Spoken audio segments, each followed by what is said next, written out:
70 वर्षे तुरुंगात 8 वेळा फाशी टळली.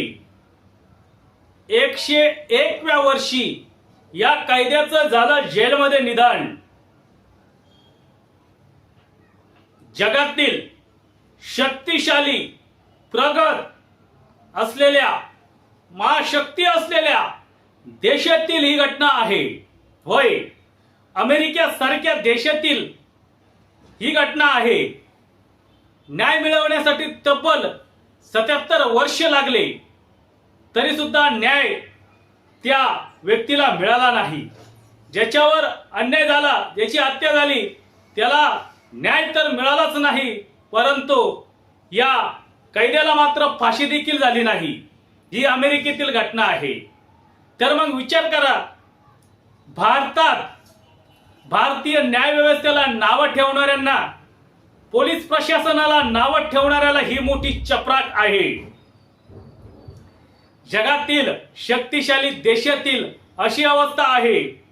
मित्रांनो, न्यायालयीन लढा लढत असताना कायदा आणि नियमांचे पालन करावं लागतं. त्यामुळे न्यायाला हा विलंब होत असतो. अमेरिकेतील 70 वर्ष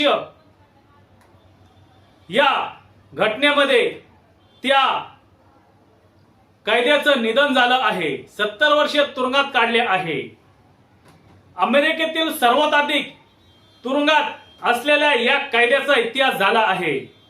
फ्रान्सिस स्मिथ या कैद्याचं हे नाव आहे. फ्रान्सिस स्मिथ यांचे 101व्या वर्षी निधन झाले आहे. ऑगस्ट 2026 या वर्षी त्यांचं जेलमध्ये निधन झालं आहे. 8 वेळा फाशीची तारीख निश्चित करण्यात आली होती, परंतु न्यायालयात वेळोवेळी अपील केल्यामुळे ती फाशी टळली आहे. 77 वर्षापूर्वी ग्रीनविच येथे, अमेरिकेतील ग्रीनविच येथे एक हत्याकांड झालं होतं. दरोडा पडला होता. या दरोड्यामध्ये नाईट वॉचमॅन असलेले ग्रोयर हार्ट यांची गोळ्या झाडून हत्या करण्यात आली होती. यामध्ये फ्रान्सिस स्मिथ यांना मुख्य आरोपी करण्यात आले होते. न्यायालयात हा लढा चालू झाला. न्यायालयीन लढ्यानंतर फ्रान्सिस स्मिथ यांना फाशीची शिक्षा सुनावण्यात आली होती, परंतु न्यायालयात अनेक वेळा अपील केल्यामुळे या फाशीची शिक्षा वेळोवेळी टळली. 1951 साली तर मुख्य साक्षीदाराने आपली साक्ष मागे घेतली. त्यामुळे फ्रान्सिस स्मिथ यांची फाशी, मृत्यूदंडाची शिक्षा रद्द करून त्यांना जन्मठेपेची शिक्षा सुनावण्यात आली होती. अशा पद्धतीने फ्रान्सिस स्मिथ यांचं या जेलमध्ये 101व्या वर्षी निधन झालं आहे. 77 वर्षापूर्वी ही घटना घडली होती.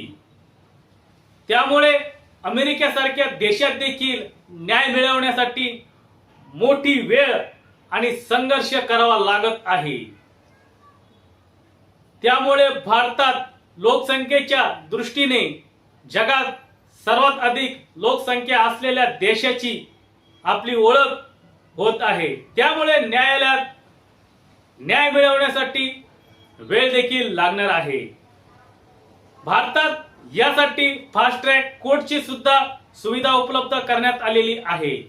अमेरिकेतील या 101 वर्षीय असलेल्या व्यक्तीची नुकतेच निधन झाले आहे.